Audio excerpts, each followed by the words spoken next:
Welcome to episode 54 of PuckPod by B Sports. I'm Brian. I'm here with David and Christian. Dave, how was your week? Pretty good. Happy Christmas month. I started us with the festive spirit. I got my Tony Soprano Christmas sweater. Thought I would show that off. I'll probably have a couple more for the Puck Pod episodes leading to Christmas. What about you guys? Honestly, other than that, guys, same thing as last week. Standard week.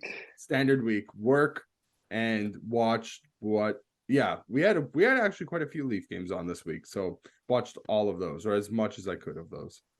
Really, we had like the regular amount of Leaf games that we usually have in a week. It's just the past 2 weeks was Yeah, they've been like so we're just starved, right? yeah. Yeah, but it did feel like a lot more this week. Yeah, I felt like a lot of content. Yeah, I mean, outside of watching Leafs, working as well. Did go to a Raptors game on Friday. Some really good seats. And unfortunately, the Raptors suck though. So that was Yeah. the only thing there. But it was a really good atmosphere. Good Definitely the seats. closest I've been. Yeah, really good seats. really mid team though.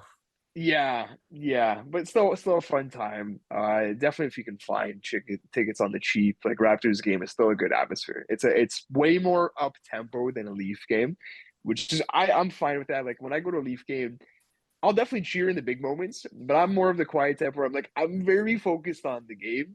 Raptors crowd isn't like that. There's a lot of just stuff happening as the game's going on. There's the music going, there's dancers everywhere, signs, like it's The different atmosphere, but good mascot, one. dude. The Even mascot, yeah. what's his name? The Put Raptor, it in overtime. dude. That guy's going all around the Scotia, at one point ACC, now Scotiabank Arena, dude. That guy they probably changed guys over the years, but All right. that guy has to be making quite a bit of money for the stuff that he has to do. So hats I off would to him. hope so, man. Yeah, He was dancing. He was in rollerblades at one point. great. He's sweating all night long. Oh, He's got the t-shirt cannon going, right? Like yeah. Do he's they got some come out with like jobs, man. the gun, right? Because I think they share it, Oh, the right? minigun. Do they have the minigun? Maybe it was on the other side of the arena, but he just had the The launcher. hand Where one? you Because throw a couple in, and you just go with it. I know 100% that MLSC owns one because I remember Yeah. going to It was a a Leaf playoff game that they and had it, right? Carlton was just firing that thing off like a Gatling gun. So Because he's on like the lift, right? They get the yeah, lift going up, right? yeah, they do. Yeah. Brian, how That's about you, cool. man? How about you, Brian? That's okay. School. That's about it. I ordered a pizza the other day, and I was like, Okay, I'm just like, what's the best chain pizza in Thunder Bay, Brian? Tell us. I don't go chain. Okay, sorry, yeah, not chain. Just what did you have? What the pizza did you have? The Tomlin subdivision. So the Tomlin is like their fancy upscale restaurant where Okay. it's like super nice, but then they have a spin-off version called the subdivision, which is for like guys our age, right? So they do like Broke Boys edition, in-laws, or just law students in there. midnight snack Causing havoc. edition. It was a $30 pizza, but Oh, Okay, wow. How big it's like was the it? Detroit style.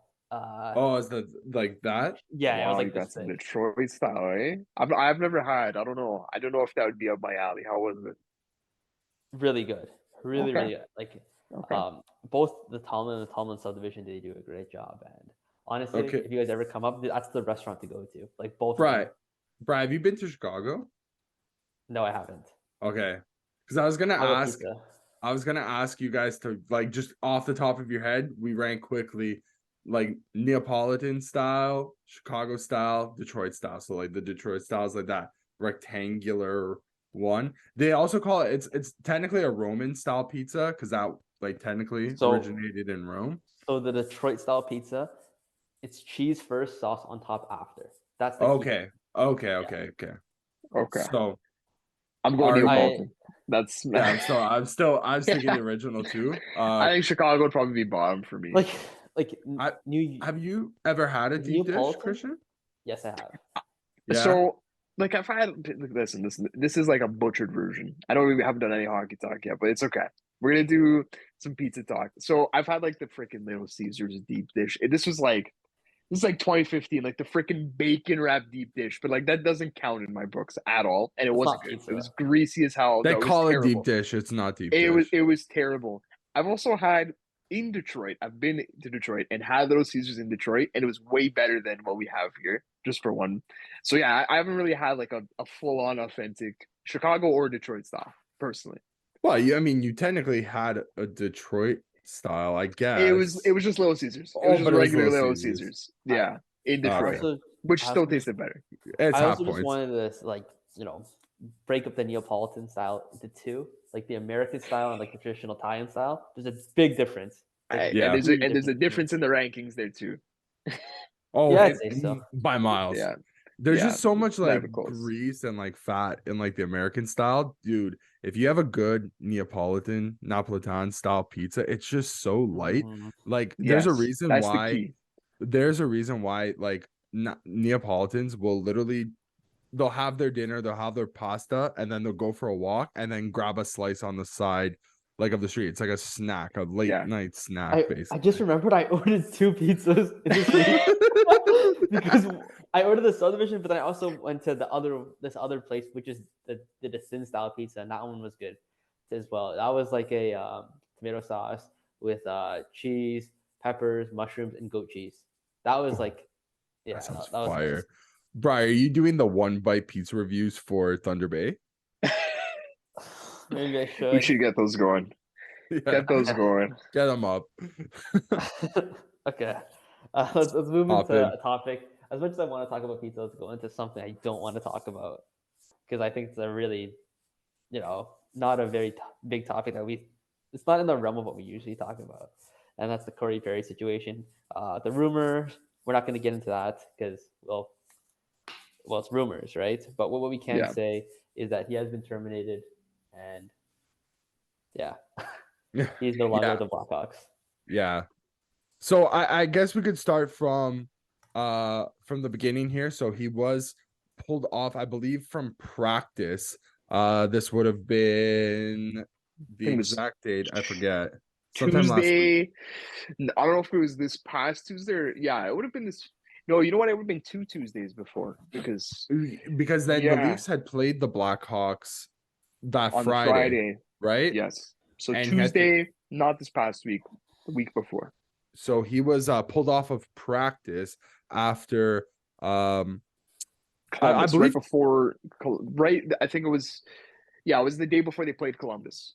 I believe a team trainer had pulled him off, or like personnel had pulled him off and told GM, who's GM there, Kyle Davidson, and head coach Luke Richardson that something was happening, that he had to get off the ice for an incident off ice, unfortunately, right? And then it seems like we were given this without context, and reporters kind of were given this without context, and it's sad to see, but the rest of the Chicago I'm not going to call out the Blackhawks fan base, but I'm going to call out the NHL fan bases, all 32 of them in general. I think that's the right kind of took the story and ran with it and took it in a direction that is harmful to not only Corey Perry, but other players on the Chicago Blackhawks, namely the main person that was named during this process, this situation, was Connor Bedard and a member of his family. From what we know, there was no truth to those rumors. We could get into it after a statement from Corey himself, from Luke Richardson, I think, put out a statement, or was it Kyle Davidson and Connor Bedard? Davidson. Yeah. And Bedard also put out a statement as well on behalf of him and his family.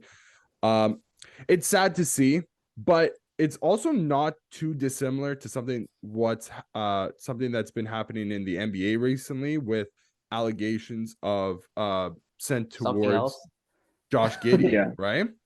Yeah. Like the clear difference here is that it was like, how can I put this? Not evidence, but it was the rumors didn't start baselessly. You know what I mean? I think that was the difference there. But these kind of came out of nothing. Yeah. This one, right? I legitimately came off of some buddy said something in a group text Broken that was telephone. spread Not over actually, no, not even broken telephone. It it's was yeah, just it's just like yeah, they were just baseless rumors. yeah, And it's unfortunate yeah. that in his rookie season, Connor Bedard had to go through something as traumatic as this. This is Hopefully something that people go their lives without having to deal with. I would say 99.9% of NHL players of all time have never had to go through something like this, That Yeah. right? Age out of the question. Like just in Yeah, general, like you're through your whole 100%. career, right? Yeah. 100%. Yeah. I guess if we want to get into Corey's statement, I don't want to summarize it. I feel like that should be the biggest something that thing. we read out. If you Yeah, have it up, do you have it up? I do not. Okay, I got it. I'll pull it. Okay. So this is from Corey Perry. He says, I would like to sincerely apologize to the entire Chicago Blackhawks organization, including ownership, management, coaches, trainers, employees, and my teammates. I would also like to apologize to my fans and my family. I am embarrassed and I have let you all down. As a result of my actions, there has been speculation and rumors. I am sickened by the impact this has had on others, and I want to make it clear that in no way did this situation involve any of my teammates or their families. Most importantly, I want to directly apologize for those who have been negatively affected, and I am sorry for the additional impact to others it has created. My behavior was inappropriate and wrong. I've started working with experts in the mental health and substance abuse fields to discuss my struggles with alcohol, and I will take whatever steps necessary to ensure that this never happens again. I hope to regain the trust and respect of everyone who has believed in me throughout my career. Once again, I am deeply sorry, Corey. So evidently, Corey had come out and squashed any of the rumors that were going around. We still don't know the full story of what happened, and I don't think We'll ever that's know. the big part of this story. I feel like the Blackhawks have had their troubles in the past with covering up scandals and stuff that we don't need to get into, but it feels like now they are maybe putting their best foot forward. They probably have more scrutiny and more spotlight on them whenever a situation like this pops up. So I will give credit where credit is due. They seem to have handled this situation as quickly, respectfully, and as best as they could, given the information that they were given from what it seems on the outside looking in. Again, we don't know the full details. I don't think we'll ever know the full details.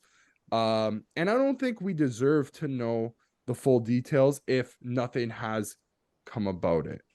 I don't know if you guys want to jump in here. Oh, I And you like have that any take. thoughts on that? It's really mean- precarious in the sense that like it's not they did come out and say no criminal involvement here. Nothing illegal was done. So it's a gray area in that sense where, like Dave said, we don't really have a right to know because there was no laws broken here. So that's more of a private matter. I definitely think on the Perry side of things, they did handle this well and swiftly, right? Like I think looking at other stuff that's happened just all around sports, sometimes these investigations drag on, maybe not purposefully, but enough to the point where we forget about it. And the consequences don't hit as hard when they come out months later. So I do like that this happened really swiftly. I will say they do deserve a little bit of criticism for not squashing the rumor side of this as quickly.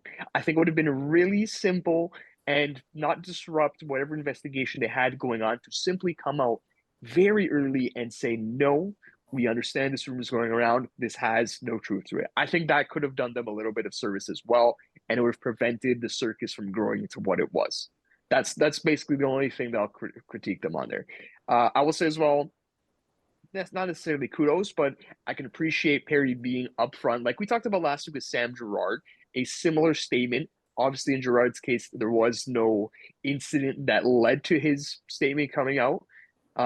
But you do have to commend Perry for saying, hey, I'm in the wrong here. Totally my wrongdoing. I'm looking to get help. And that takes courage to do as well. So hoping that like all parties involved in this case come out better in the end.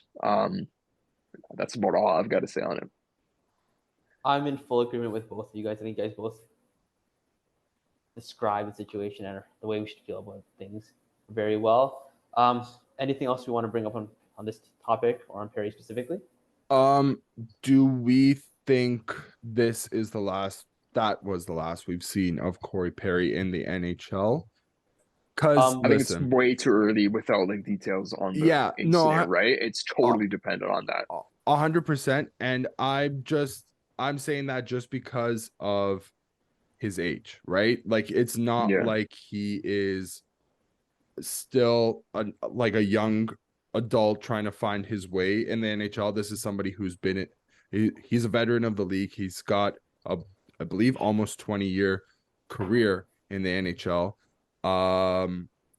Does this maybe signal the end for him where he's able to get the help that he needs, and maybe he puts the playing side behind him? Maybe he rejoins the NHL in like as a player, as a coach, as a as personnel or something in the future.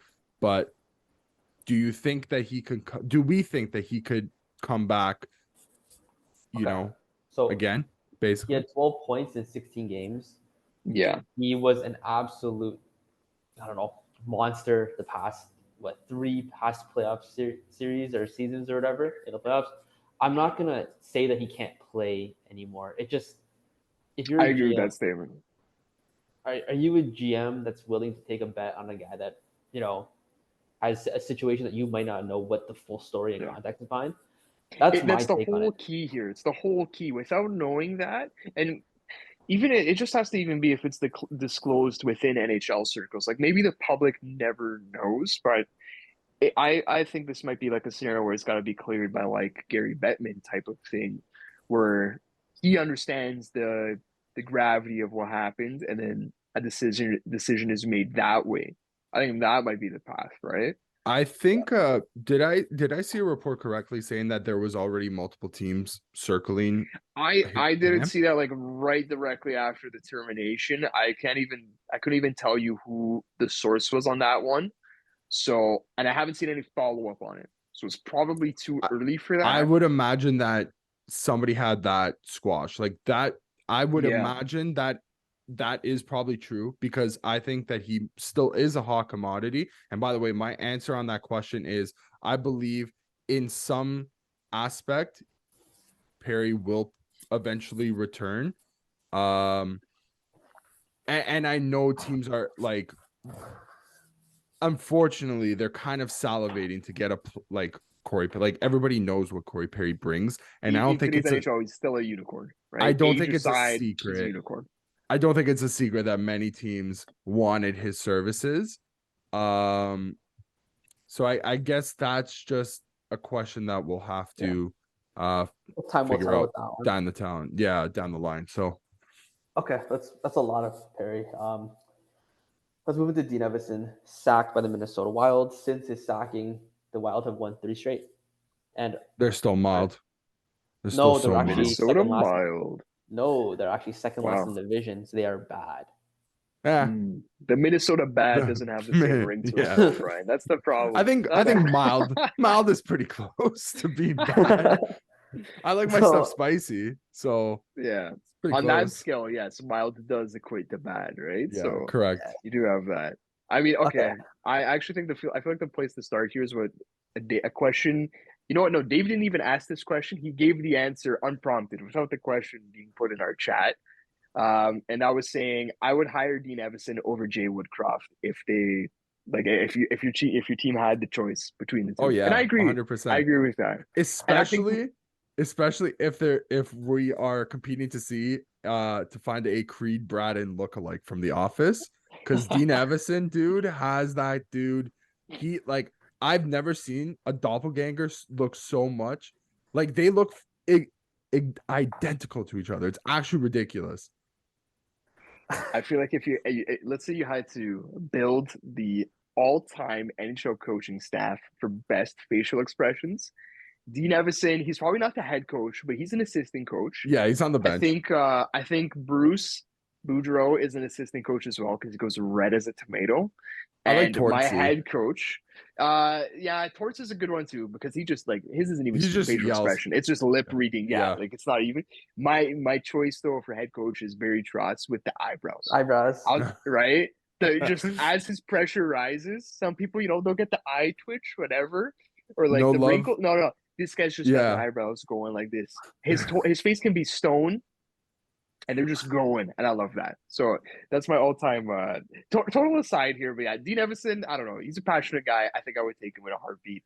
I'm not surprised that they let him go because honestly, similar to the Edmonton situation, right? Like they kind of felt like they were between a rock and a hard place and didn't really have another choice, at least on this season. So what do you guys think? I like Evason a lot, and I think he's a solid coach. But this is not his fault because he obviously didn't have the best team to play with or to use. It's a huge point. What I will say, but Brian, why didn't he have a good team? Why though? What constraints was he dealing Bulgarian. with? And what constraints was Bulgarian dealing with?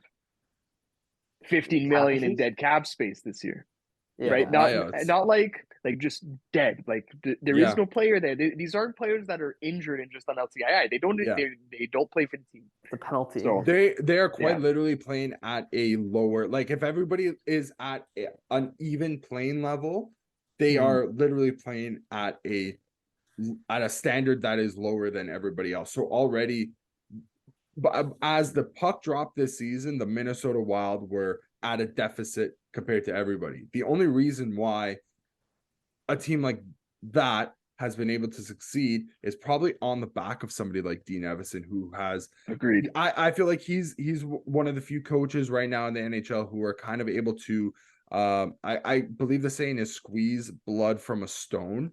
So guys who you wouldn't think to have on your team are just not household names. Yeah, not household names, just Frederick Gaudreau. Exactly. Jacob Middleton. I swear Frederick Gaudreau had like a 60-point season last year under and they made the playoffs. It was at least half a point per game. Like he was like so at least like maybe second line center. But even the guys that play like high in their lineup, Ryan Hartman, Marcus Foligno, right? Like those are guys that you wouldn't expect them to be in a top 6 on other teams. And it's like you said, Dave, like he gets more than the sum of the parts out of his team, right? Like they get way more juice than they deserve out of that team, especially considering the cap constraints. So like I think he'll be back in the NHL as soon as he wants to be back in the NHL. Yeah, I think so too. I think he's a great coach, but we can't talk about the good without talking about the bad. The past 4 seasons, how has he done in the playoffs? What do you guys think off the top of your head?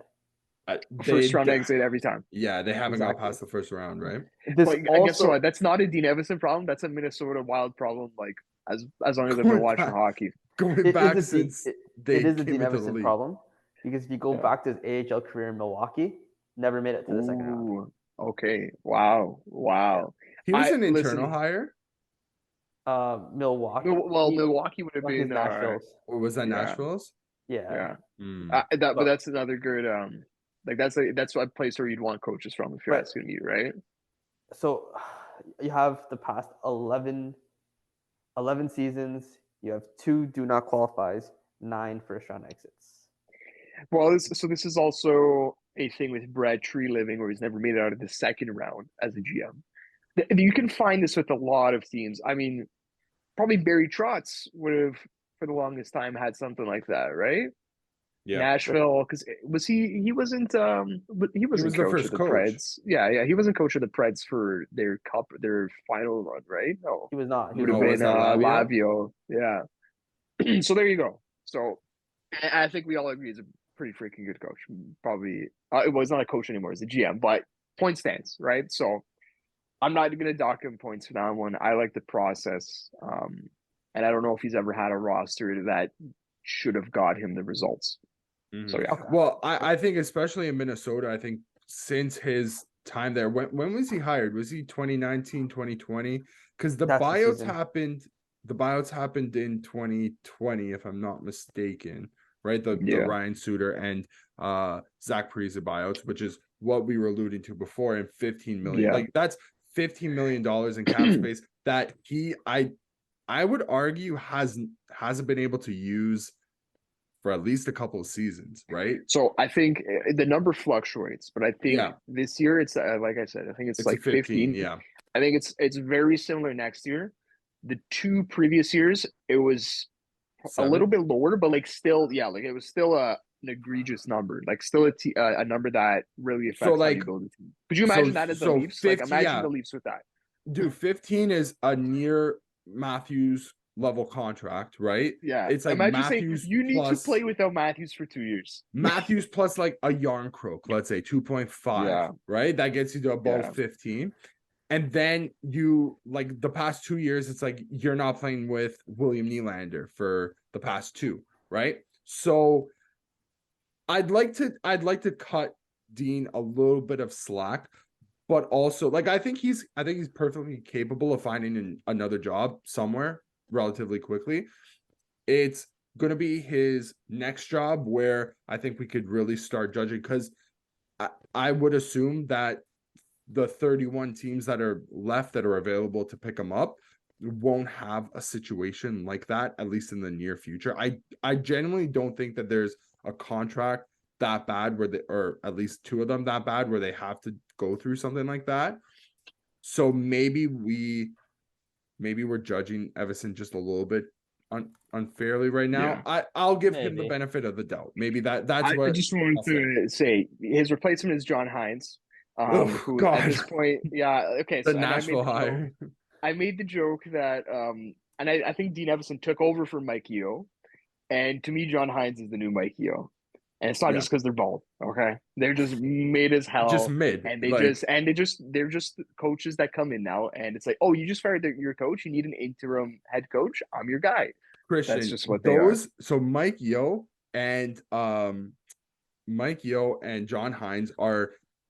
Like they just remind me exactly of this one guy in the English league. So basically, there's a joke that kind of like goes around. There's this one guy, his name is Sam Allardyce. Okay, he's not like the best tactical like mind in soccer, but what he does is this guy comes in just to like bring stability. And it in soccer, like they have relegation, so the threat of relegation means like that's a real. quarter of your revenue. Like that's what you're going to make, like 3/4 of your revenue gone next year if you get relegated, right? So there's a real threat there. So this guy comes in, like, let's say in December, and all he does is just stabilize the team, and he keeps them mid. Like, they're not going to compete for nothing, but he'll keep them mid and he'll keep them like stable and just like around. That's what I feel Mike Yeo and John Hines are. Like, they're just going to be there to like be a placeholder, basically. Yeah, they'll cruise for total placeholder for the rest of the season, and then they're John off Hines to their is next on job. his way. Yeah. Dean Evason, we'll see you in Ottawa shortly. That would kill me. That would kill me. Okay, good transition though. Speaking of Ottawa, I said Ottawa. Or did I say Edmonton? Sorry. No, you said Ottawa. Okay, good. Okay, Ottawa, Florida, the Kachuk Super Bowl. I think Matthew won that one. Both. Yeah, I think so. Big brother bullying small brother, but then also, on the ice. Yeah, I don't know. Did you guys get to catch this one live or no? Did anyone get to? I was watching a bit of it. Yeah. Okay, so you probably got the best. Yeah, I was working that night, so I had to. I caught glimpses of it through my feed. The clips, obviously, the referee, I forget his name, Gary something, I think. I can't remember, but he had a really good call. Just saying, everyone on the ice has a 10-minute misconduct among other penalties, and he just skated off. They're supposed to say 55, Toronto, 2 minutes for high. Like, no, none of that. No, there's no need. They're gone. We all know what happened. We all know we all knew what was gonna happen, right? And it wasn't unwarranted either. Like that was the correct call. Like, I was watching the game live. There was scrum. It was like I think Matt was already in the box, but Brady starts a scrum. Can you talk about, like, even before that though, like what started the scrums, like the play, the actual in between the whistles play? Because this I saw. It's hilarious. Like it's a nothing play, to be honest. It was literally like it was nothing, but you know what it was? It was Ottawa getting wine. Like they were Yeah. being, It's a typical like my team is down 5-0. yeah, I'm gonna we're take a getting piece of meat with me drubbed. before the game ends. Yeah. Exactly. This was game 2, Toronto Tampa. We're destroying Tampa, and it's Yeah, like, okay, we need to that take third something period. here. Yeah, Yeah. but they didn't. Yeah. That's the problem. Yes. But Yeah. in this case, I would say Ottawa got a piece of flesh, I guess. But yeah, there were nothing like that. The one that caused the whole 10 minutes, it was literally a nothing play. Like they just threw the puck on the net. I think Brady gets a little bit of contact with the pad. I want to say somebody had contact with the pad. It might have been Brady. And again, Brady's in the center of everything, and then it starts back up again after somebody says something, starts back up again. They get it to stop again. Everybody like looks like they're about to start skating off, and then they just start right back up again. So it was just so warranted. Like I can't tell at what point. I can't remember at what point in the scrum, Matt Kachuk says to Brady, what he's saying is like, effing Timmy and Sanderson are dead. That was a great line. Yeah. And Brady's like, that was a good one. What an awkward Christmas is going to be for them this year. I think they revel in this stuff, right? They love it, and I do think it's worth mentioning too that this game had 167 penalty minutes, which was the most since what game? Did you guys heard about this too? Right, it was their game last year, was it not? Right at the end of the season, like April 4th, Ottawa, Florida, 166 penalty minutes. So crazy. I don't know where the next Ottawa Florida game is, but whenever it is on, I'll definitely be watching it. I think that's a good one to tune into.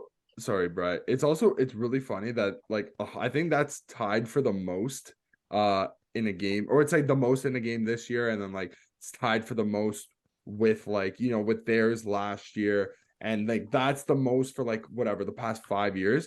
In the 80s, that would have been like Wednesday night, basically. Yeah.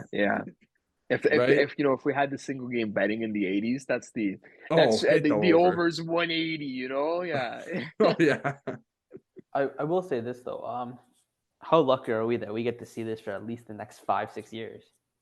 Thank God not thank God, because it's also terrible and it led to the Leafs' downfall last year. But it's awesome having both Kachucks in the same division now. Like we can't take that for granted. You're absolutely honestly right. Dude, let them kill each other, bro. I don't want to come up against either of them. Let them have their own pounds of flesh against each other. If Florida and Ottawa are too busy fighting off each other, dude, that'd be completely fine by me. Florida, Ottawa, they're both like, I don't know. Ottawa's bad. Let's not beat around the bush here. Like they are all they're bad.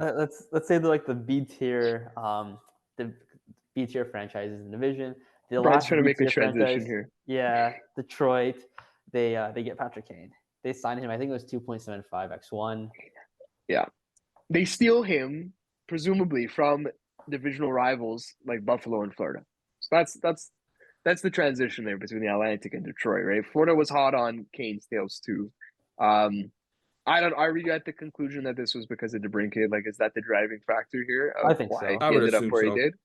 I think he said something. Did he not? Did he not say? I think he alluded to it more like some of the players here, like possibly like he didn't like outright, but it's like okay, we understand. Just say that. Alex DeBrincat. Yeah, like it's fine. I'm sure that was like the crown jewel to whatever Yzerman's his pitch was. It's like, listen, we got that guy here. It's not a bad deal getting set up on the power play by like Mo Sider or stuff like that. 100%. I get it, but we know what you're saying, Pat. Like it's fine. Just come out and say it's all good. So Friedman really alluded to in the past week, even before he signed Detroit, that if Patty Kane had his way, like if he could just choose his team without having to negotiate a contract, he was apparently really, really interested in Dallas.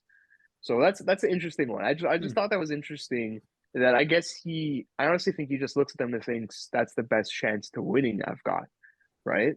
And it's not weird, but it's interesting that apparently a lot of the concern about his hip in terms of travel was more from the team's side of things than his. It wasn't him saying, I want to play in the East because I don't want to travel a lot. It was teams being weary of signing him in the West, for that reason. Someone like a team like Dallas saying, I don't know if we want Patrick Kane because he's going to be traveling a lot if he's with us. So maybe it's not a good idea. So I thought that was interesting too.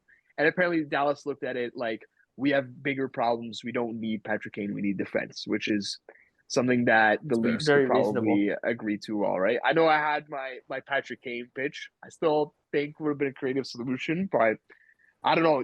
Do you guys think that there's any reason? Because I think this is where we have disagreed so far when we've talked about Patrick Kane. Do you have any reason to believe that his situation is going to be any different than Ed Jovanovski's, Brian Kessler's, Nicholas Backstrom's? Is Patrick Kane going to be the one to buck the trend here? Is he going to fall down to the same fate? Recency bias tells us no, right? Yeah. That you just named, what is that, 3-4 guys right this there? This is 3 guys, and the key too is that their careers basically all ended immediately or within half the season. I think 40 games is the threshold. Nick Backstrom had the most games played between that list of guys, and I think his games played was at 30 or maybe 20, like under 30. Definitely under 40. 100%. Yeah. So will Patrick Kane be the one? By all accounts, it sounds like he genuinely might be, which is probably encouraging for the fans of the Red Wings. I still think that this is just a Steve Yzerman play. You know, the Wings haven't sniffed a playoff spot in close to like a decade now. So it's been at least like 6-7 years.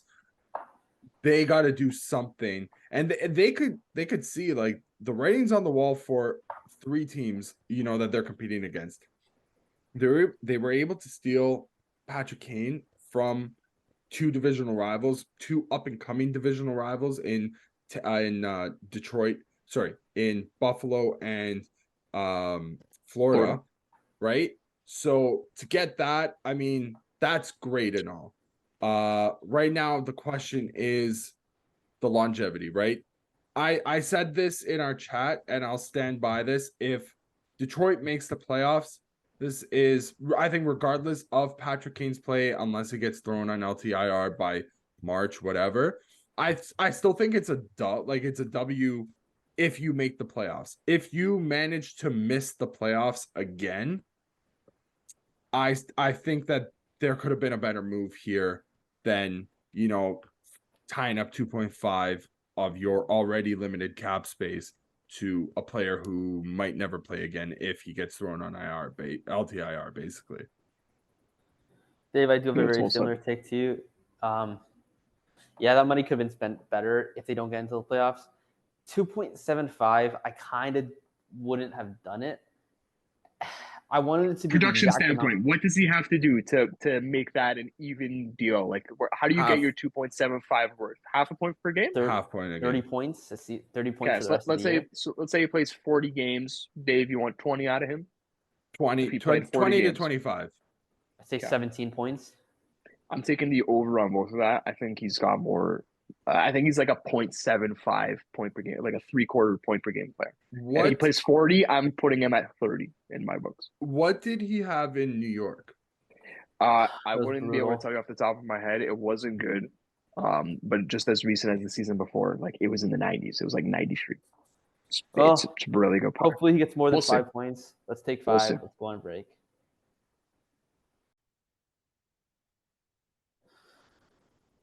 Okay, we are back from our break. So pretend that you guys are in the NHL GM trade room of, I don't know, whatever team you want to be. What other teams were in the running for Zadorov? You get a call from Calgary, and he's asking for a 3rd-round pick and a 6th for Nikita Zadorov. How fast do you fax the papers over? Dude, I'm running the papers over, like, by foot. Instant. Just get ChatGPT to write the email. We're sending in the trade call right now. I don't even have time to write the email, y'all. Yeah. If I am in the Vancouver Canucks, you know, general management office, I am sprinting as fast as I can to the New York headquarters of the NHL to get that fax to go, like whatever pieces of paper you need, passports. I've got everything. I'll bring a bag with me, dude. So quick. What a deal. by the Vancouver Patrick Canucks, Alvin. man. Yeah, what a Yeah, deal by Patrick Alvin, man. He robbed the Flames, I think. Yeah, they took on full salary, but it doesn't matter because they got the salary in the Beauvillier trade. So they traded Beauvillier, so they got rid of a guy that wasn't doing too well there, paid the cost of what we traded Hathaway for what, a middle six defenseman, like a top four defenseman. He's probably a 5. I think this is the largest discussion point when it comes to the Zadorov stuff. A lot of people have come to the conclusion that we maybe think too highly of him. Maybe he's not a number 4. Maybe he's not what he was last year and he scored 14 goals. But I'll tell you what, like, I want him on my bottom pair no matter what team. Like, he's a number 5 on a championship level team, right? Now, Vancouver, we don't know if they're championship level, but they're pretty good so far. Their D-core, though, is definitely not championship level. Like, I think there's an argument he's probably their 3rd best defenseman now. That sounds about right. It's Quinn Hughes, Philip Hronik, and then flip a coin between Zadorov, Ian Cole, Carson Soucy, and I couldn't even name you. Tyler Myers. So his D partner. Honestly, I wouldn't even mind seeing that pairing, man. Like full time, Zadorov, Myers. I think they were paired up with each other. They were and Zadorov scored. They were like the tallest. I think if I'm not mistaken, they were the tallest defensive pairing to ever play with each other in NHL history. And it's crazy that they never, like, the Boston Bruins never got somebody who was like 6'5" to play with Zdeno Chara. That's like insane. It was like Adam McQuaid for a decade, right? Yeah. That's actually cool. So yeah, I think Zadorov, like, we're still gonna see his warts in his game. But it's an absolute W for Vancouver. They need so much help on that blue line, and that's a huge help. For the limited price, and I guess like you have to eat his full salary, which is fair enough. Why didn't they Calgary ask why didn't Vancouver ask the Canucks ask? To eat some salary? Why deal? This is apparently what the thinking is. Not even the thinking, like this is probably the truth. This is the truth. Okay. You have the truth.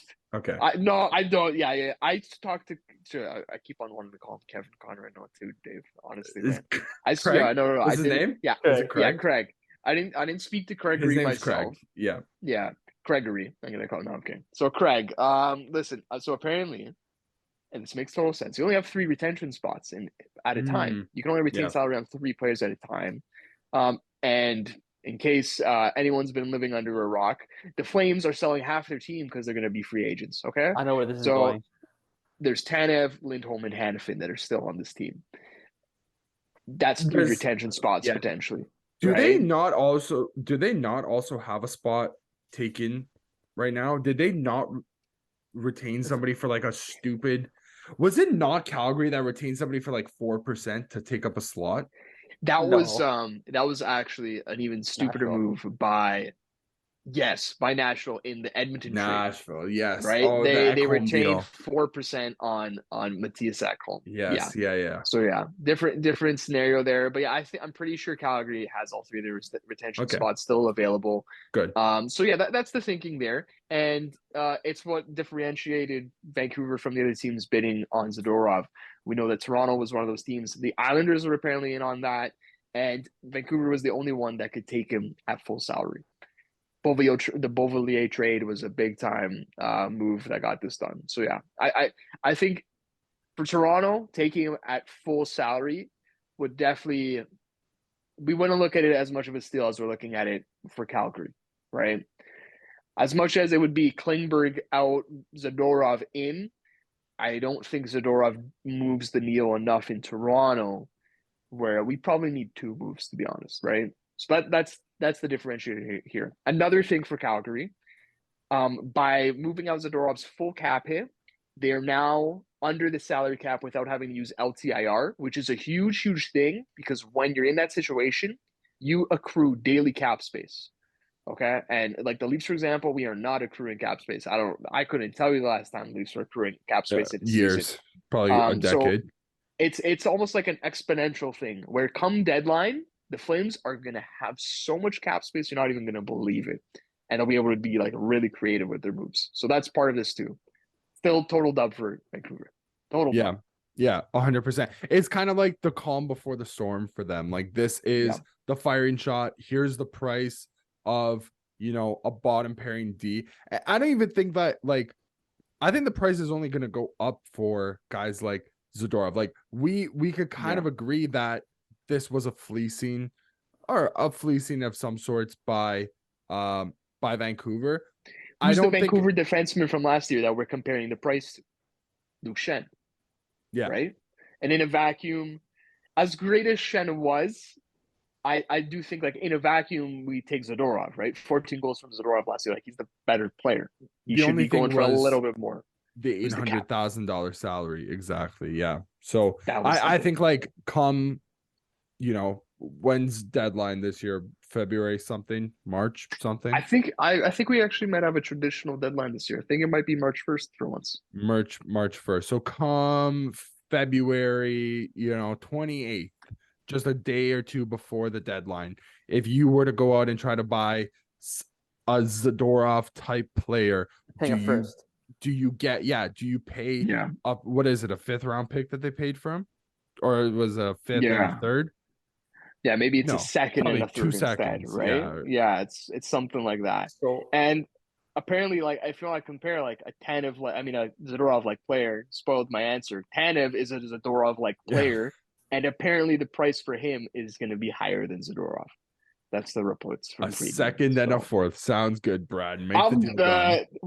If only we had some of those. Yeah, we don't have picks. Yeah, right? That is very true. That is very true. As long as it's not the, I don't know. Does the first go out in that deal? Definitely not. Not for unless if we get just him. Yeah. If it's Tanev and Hanifin, dude, send that first. Get it. Give it a little kiss and throw it out the window, man. Like Gone. just send it out. See you later. No takesies backsies. Yeah. That was definitely an interesting trade. I remember when I saw it, Dave was quite upset because he was the one that broke it to me. I think his little message was kick me in the mouth or something like that. Kick me in the mouth. I got text too. I got text from my friends too, and they were similar things. It was, God damn it, Brad, what are you doing? A lot of that. Yeah, anyway. Let Brad cook. Yeah, we'll give Brad the benefit of the doubt. He has 2 months, 3 months. Yeah, he's got time here. I was mad when I saw it too. Like, that was a guy. Yeah. He was a guy on the radar. But dude, like, we'll get into the Leafs after, but you don't think somebody like that on the back end right now could just spark this team? Whatever. It's really nice. I think we'll get into Caps first. They've had a great week. I have a little fun thing for you guys first. Sorry, we did skip something. Super quick. Always like to throw a little bit of trivia in. I'll just get into it. Yeah, this is in celebration of Tristan Jarry's goalie goal. And guess what? The stat has nothing to do with goalie goals. But shout out to Tristan Jarry. Shout out. It was a really nice goal. I saw like an image comparing the advanced stats on Jarry's goal versus Omark's last year. It was like, here's the speed of the puck. Here is the height. Here was the air time. A lot of stuff. Expected goals 0.001 and 0.002. Yeah. I did also see another one where it was like Tristan Jarry goals on the season 1. Trevor Zegras goals on the season 1. Yeah, so that was another one. For a hot second, it was Tristan Jarry goals on the season 1, Max Domi goals on the season 0. Oh, that's like so true, man. Literally, a day or less two? than 24 hours ago, man. Yeah, so. Wow. Yeah, okay. So, in the spirit of the goalie goal, it is a goalie stat at least. So this is, the stat here is the fewest games played to reach 370 wins by a goaltender. Did you guys come across what this stat, who the leader in this stat is by any chance this week? Someone eclipsed this number. 370 wins. It's a cherry pick stat. Like it's not a round number. It's roundish. Who's been in the league for quite a while? Yeah. So I'll give you 370 wins as a goaltender. The fewest games played. So I've got 5 names here. and I'll start at 5, and I'll go up to second, and then you can try and name me number 1. So Okay. number 5 on this list is Marc-Andre Fleury. Took him 678 games. Chris Osgood, 675. Marty Brodeur, 675. That makes sense. The King, Henrik Lundqvist, 672. First, 659 games to reach 370 wins. The all-time leader now, or the quickest guy to 370. What goalie in the league just broke this stat? Has Vasi And it's been by around? a margin too. Has Vasi been around for that long? I don't think he's at 300. I think Vasi's in like the 200 something range right now. Who's been in there a bit longer? It has to be a guy that's been there for a while. But I'm thinking 10. I'm thinking about 10 years of games, 8 to 10. For 600 games, that's 82. So we know it's not Fleury. No. We know it's okay. Not Lundqvist, not All the rest of those guys guys are retired Yeah, on they're that all list, they're except retired for- other than Fleury. I have 2 guesses from this past generation: Okay, give it. John Quick? John Quick or Bobrovsky. One of the 2. Oh, that's a good show. Okay, my mind went to John Quick, but I will not be upset if it's Bobrovsky. We'll go with both. Well, Dave, you take one. I'll take the other. I'll take Quick. I'll take Bobrovsky. You guys rigged the game, man. Now you got it right. No, I'm kidding. That's a really good call by Brian. It is Bobrovsky. Oh, good show. Doesn't that surprise you guys though? That's to me a really surprising stat that Bobrovsky is the fastest goalie ever. You know what, Brian? 370. It also wouldn't have made sense with Quick, but this also Been wouldn't around make for a sense long with Bob though, because he's also had like some pretty lean seasons recently. Yeah. And so has John You know what I Quick, think it is though? I think it's the fact that Bobrovsky hasn't been like healthy all the time, which has kept his games played number down. Fair. So his right? team has been lean, but he also hasn't been playing in the games for his team, basically. Whenever he's been in, they've been a good He's regular season team, right? Just think about his career though. It's weird when you think about it, because it's he has won 2 Vezinas, right? Yes, but I'm just thinking about the teams he's played on. Philly to start, then to Columbus, and Columbus wasn't hot right out of the gate when he got there, and now Florida, right? And Florida was a borderline playoff team, and then they had the President's Trophy year. Now they're a good team, but you wouldn't immediately think that he's been on like some crazy teams. He also past was decade. not the starting goaltender for Florida for like the past 2 seasons. Yeah, he was the which backup. doesn't matter this stat, because you have to play the games to get the wins. It's not just being on the it's really surprising that he's at the top of this list. Right? There's probably some goalies who I wonder where Vasi is. We don't really ever think about games played by goalies until there's a milestone in reach. So because I think Fleury just broke 1,000. I want to say this season or maybe last season. It's a huge, or maybe he's coming up on it still. Maybe he hasn't done it yet. For 1,000 but games? For a goalie, that's a lot. That's a lot of games. A lot. So yeah, it's an interesting stat, but someone in the league is probably already on pace to break that. It has to be Vasi, dude. There's no way. I don't even think Vasilevsky has 300 wins yet. No, I don't think he does. I think so. Because he came in 2015. If we're gonna go by that number, I think Vasi will hit 300 wins in 3 years. Yeah, that sounds about right. You Like, gotta think he's on pace. You know who's another good one? Mind you, he hasn't been in that long too. I was gonna say Olmark just because of these Boston teams now, right? But he's still got a ways to go too. Dude, the guy had ways to go. Did he not have like 50 wins last year, or like 40, 45 or something ridiculous? So like that's already like a fifth of 300 wins. He has wins. the record of the most wins in one season, which is 48 for a single individual goalie. That means like 48 is the maximum a guy can get. It's not even 50. Yeah. So in order to get 100, that's 6 full seasons of That's insane. I just can't believe it's Bobrovsky. I can't believe that, to be honest. He's not the first name that would come to mind. That's all. He must have had such a lead on the rest of those guys, because for him to just hit like 300 wins like now, like, you know what I mean? Like, that's crazy that it. The interesting too, though, is like the answer might be different for fastest goalie to 400, right? So we'll have to see. Like, he's got to keep pace to keep on breaking these. It might just be this very specific moment in time that Bobrovsky has like this type of record. He's like one of the best goaltenders of all time. Yeah. It's crazy. We'll see. Okay. So shout out to Tristan Jarry, man. Yeah. Good for Right. him. That was literally that's a nice Brian segue. Goalie goal. Here's something not related. Here's a goalie. Here's a goalie.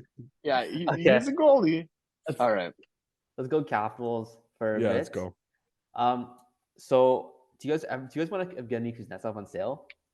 He might be the best fourth liner in the league, like the most talented fourth liner in the league. He was. Is that actually where he's playing?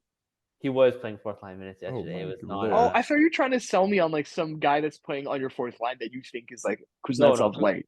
Like you're literally just talking about Evgeny Kuznetsov. Yes. Oh my god, man, that's a pretty expensive fourth line you've got there. Then yeah, that might be the most expensive fourth line in the league. That is only one player deep. Yeah. I don't think this guy's gonna last onto this team by the end of the season. Or if he has to go by the summer at this point. He clearly does not want to be here. And this is enough coaches in a row now where like it's not the coach now, buddy. It's you. No. So we're good now too. Yeah. Who would want him though with playing like that? It's gotta be some team that has like okay, I'll throw a team out there. I don't even know if it works like cap wise or whatever, but like Vegas. Like you just throw them on like a third line, and it's just like, okay, you're here. If you're good, you're good. If not, we're so good that we don't even. You know what I mean? Like it doesn't matter. You're getting. It's like a machine. Yeah, right. It's got to be a team where like he is so low on the totem pole that he can just be a ghost, and I think that's the type of situation where he would succeed in. You know what I mean? $7.8 million ghost. No, and he has another year after this, doesn't he? Yes. Okay. So throw my suggestion out the window. For that price tag, like he has to perform. The inverse is now that by the way, Oshie is out like for probably a while, but which means that we have two A's that are available now in Backstrom and Oshie. So Carlson has one, and then Wilson has the other one. Ever since Wilson got the A, he's been scoring. He scored a hat trick. I think it was, I don't remember if it was San Jose or LA, but we're doing the California death run right now. San Jose, I think. Yeah. He just scored a hat trick. Like he's stepping up big now. This guy's gonna be the next captain of the team. I think it's a huge shout. Wow. He's been here for a while. He's been with us since 2014. He's 10 years with the org, and he's a fan favorite. It's gonna be him. I don't see Carlson getting it because by the time he'll be in the twilight of his there career, you go. Right? Yeah, that would be one of the scenarios where if they did give it to him, he'd only have it for like 1 or 2 seasons. Right. And I think that's just best to just pass it to the guy that we know is going to be there for a while. You know, we always talk about the transition here, unfortunately, but we're seeing guys like Strome, Wilson step up big. Take a guess. Who are our 2 leading goal scorers in the team? So I only know this because I looked. Yeah, I was looking today. I was perusing the cap stuff, but yeah, it's not Ovechkin. Take a guess, Dave. It's Dylan Strome. Tied. It's one of them. And Anthony Mantha. Close guess. Because I know Anthony Mantha has like 3 goals in the past 4 games or something ridiculous, or 4 goals in 4 games. He has been a lot better. In spite of Brian, he's out here working hard. I think he's doing it to spite Brian, actually. Wilson? Yeah. Sorry, Wilson's the other one, Dave. But Manta's the same amount of goals as Ovechkin. Manta doesn't get power play time. 5? Yeah. 5 or 6? 5. Holy moly. So shout out to Protach though, man. Like that guy's like not way too high up, but like he's high up on your point scoring list there, right? He's at what, 10 points, 9 or 10 points right now? I believe so. Like 1 goal. Yeah. But we take them. Yeah. As a fourth liner, yeah. So I've been seeing a lot, like I'm not out of hope yet, but I see a lot of Caps fans are going around saying like, this is the first time in our life where we've been scared of Ovechkin falling off in points. Or falling off in goals, right? 5 goals. This is by far the slowest pace he's been on. And I think it's just because our power play is just so poor. For how many years were we consistently like 20 to 26%? Probably his whole career. Like 15? Yeah. I think we're Yeah. sitting at a 6% power play right now. Like, No, like, that's genuinely abysmal. And it's not even like you have 6% power play guys on. It's the same thing that goes to Pittsburgh as well. It's not like they have guys that just forget how to score on the power play. Like, Yeah. there's clearly a disconnect here. So if I'm Spencer Carberry, right? Who's your assistant coach that controls the power play? I Is it think Mitch it's Mitch Love? Love or Scott Allen, one of the Is two. it- Dave, Okay. Dave, did Carberry run our power play? That's what I'm trying to remember I too. I think think he he did. did. I'm pretty sure he did. That's hilarious, eh? Okay, Wow. dude. Get Spencer in there. You know what? Get all the coaches in there. Lock yourselves in a room for 24 to 48 hours. Run the simulations. Just go over like try everything. Like if you have a thought, throw it out there. Something's gonna have to stick to the wall because it's not Like, like I think these, the Penguins right now are thinking about putting Jarry on the power play. Like that's where they're at right now. So they might as well. throw it out there. Put Lindgren on the power play, Brian. You know what? He would have. If I'm not mistaken, I'm thinking of the Blackhawks. They have like a 6-way tie for power play goals, like the power play goal lead on the team, and it's at 1. So like, Well, I mean, If you Penguins are anything, like 0 for try 26 anything right now. Yeah. So yeah, Jarry could It's do bad. some damage there. Yeah, It's very no, bad. 100%. If we have it my way, I would change Carlson out for Sandin just to have a little bit of mobility there. Ovechkin stays in his spot. That's kind of crazy that they haven't made that switch yet. Are they just a little too reliant on the old guard still? You would say that there's coach favorability. You could say that there's fan favorability, but it's a big thing is just the handness. Like Sandin's a lefty, which completely changes their system. But I think I'd rather just have the mobility there. Is there any world where you could run both of them, Sandin and Carlson, the two defender? Run too deep. Doesn't work, eh? I don't think I would want that, no, because you want the way our system runs is you want one guy to play front of the net, one guy to play back post, Ovechkin, and then the playmaker on the left. I'd say throw Strome on the left because he has a low-key shot. Like, he actually can shoot. Yeah. You have dual weapon there.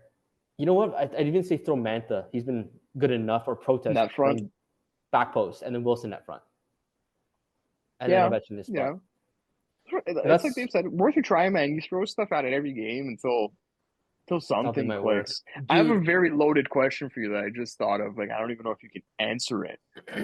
Let's say Ovechkin hypothetically scores 25 goals this season. Okay, so less than we expect by a margin. Would you rather see Ovechkin retire a Capital without the record, or retire not as a Capital but with the record? Ooh.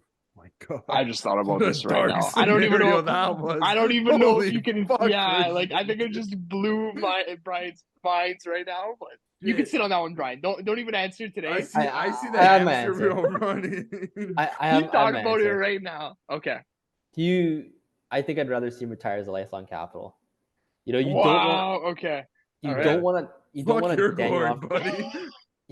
You don't want a Jerome McGinley situation or Daniel Alfredson situation where on his Wikipedia page it's tainted by that little bit. Situation. Yeah. He played 4 games for the St. Louis Blues. That's dude. He played 4. That's the one that it was. I don't know if it was 4, but it was not a big number at all. A legitimate handful of games, like 6 that's max. That is always that's at the top of my list for me, where it's like you destroy the Wikipedia page. That's the biggest offender for me. But yeah, Brian, that's just something I thought about right now. Yeah. He will get it. We just got to get him a playmaker like Elias Lindholm. Well, if you guys are gonna try to make the playoffs, which you guys are right now, we're gonna make the playoffs this year. We're gonna compete this year. I don't see why you don't go out and address your problem. Like last year, I think we all were in agreement. It was like, okay, we were not having a great injuries season. Too. Yeah, injuries, like a season from just hell. sell off whatever you can and then re-up for next year. Well, now it's next year. Start re-upping, basically, right? Like you only have a limited amount of time. And I know this is about the OV goal record, but it's also how many more years do you have OV on the team, albeit 3. Not playing at the OV level, right? You still want to. You need a good roster around him. You still want to maximize his potential, 100%. Yeah. So, dude, That's another team. So- Like the Caps are another team that should be in the market for, like you said, like like playmakers. My solution or fix to this is we call Calgary up and we say, Elias Lindholm, what do you guys want for this guy? We need a first line center. Dylan Strome is good as a top 6 second line center. We need a playmaker, game breaker to just take us over the top. Because Netsov's not that anymore, and Backstrom's on the golf course. To me though, Brian, if I'm you guys, I take my chances and I just wait to see who's a free agent at the end of the year in the summer.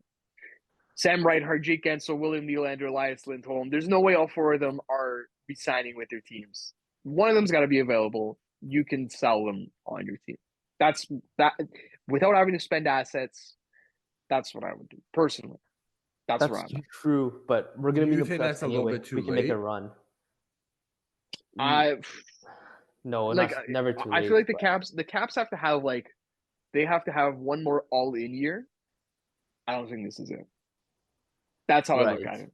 It's because it's not it. This is not where you make that type of trade. They didn't start this year all in, which I thought maybe we would see, right? Okay, I guess that makes a little bit more sense. But okay, so then what's the fallback solution if those 4 guys that you mentioned don't come to your team? So listen, that's just off the top of my head. Like I think there's some other really good free agents. Yeah, there are those some. Yeah, for sure. Yeah, so it doesn't have to be specifically those 4 names, but like I'm looking at it as, do I want to add an impact top 6 forward, specifically a center? Like Chandler Stevenson's a guy who could be available again in free agency. He's a center, right? Like that when he was with us last time. So yeah, so like there's a lot of options there, and that's what I would do because I don't think it's the all-in year. Now here's the flip side. This might be the peak of the Caps in Ovechkin's career going forward. They might be worse next year. Like we don't. Yeah.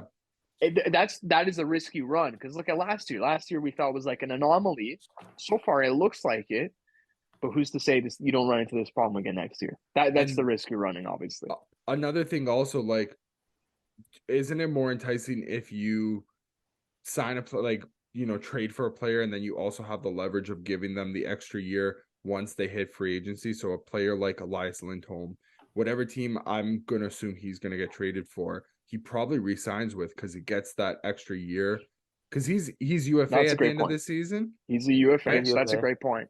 Remember though, last year with Horvat, remember the Canucks, and everyone was slamming the Canucks. They didn't allow the Islanders to negotiate a contract with him, right? And we talked about how that limited Vancouver's trade return, right? It's like, why don't you just let them negotiate a contract? They'll give you a little bit more. They did end up working out a contract with Horvat, but this is another example of a risky run. If Calgary's willing to let teams talk contract with their players, any of their players, we didn't necessarily see that with Zadorov, but Hanifin, Kanev, Lindholm, that changes the scenario here where it might be worth it to give up future capital, like Dave said, because maybe it comes down to that 8th year being the deal maker, right? What gets you, yeah. So we do have a guy in the AHL, Ethan Frank. He's a center. I don't know how old he is. Never heard of this man in my life. Where are you guys pulling these guys from? He has 11 goals this year in Hershey, and Ivan Miroshnichenko has, I think, 8 in 22 games. Like, we have some goal scoring.